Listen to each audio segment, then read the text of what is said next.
Hey, everybody, here's a question for you. What? President Biden engaging in Russian-style disinformation and conspiracy to fool the American people? Could it be? It could be. And what I'm talking about is his Potemkin Village-style visit to the nation's southern border over the weekend. His brief, very orchestrated stopover in El Paso was highly reminiscent of a classic Russian deception known as a Potemkin Village.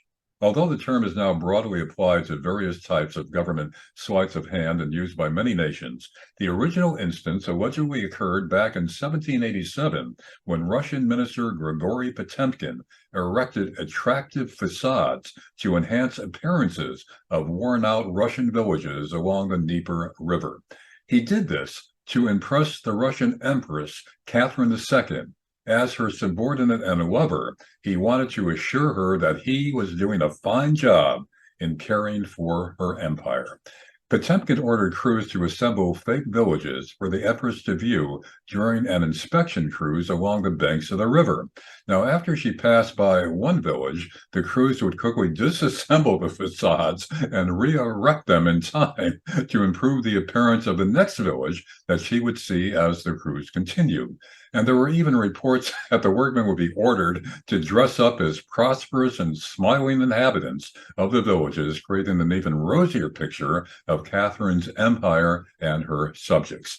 Now, I ask you, is any of this any less absurd than the cleanup of El Paso before Biden arrived? The clusters of migrants and their tents, blankets, and various debris were scrubbed clean from the streets before our leaders set foot in that city. Biden walked past none of the clutter and crisis that residents of the border town must deal with every day. He didn't get even close to the parts of El Paso where hundreds and thousands of illegals regularly clog and stretch the resources of the city while waiting to be processed and released into various parts of the U.S. all over the country. So, out of sight, out of mind, and Biden hopes out of the minds of Americans who might not approve of the president's open border policy, a border he has thrown wide open to anyone the cartels can transport for a price into the U.S. And that includes illegals who, once here, run away into parts unknown, never to be seen again. The others who are not gotaways are processed, unvaccinated, and with backgrounds largely unchecked, be it criminal or terrorist, whatever.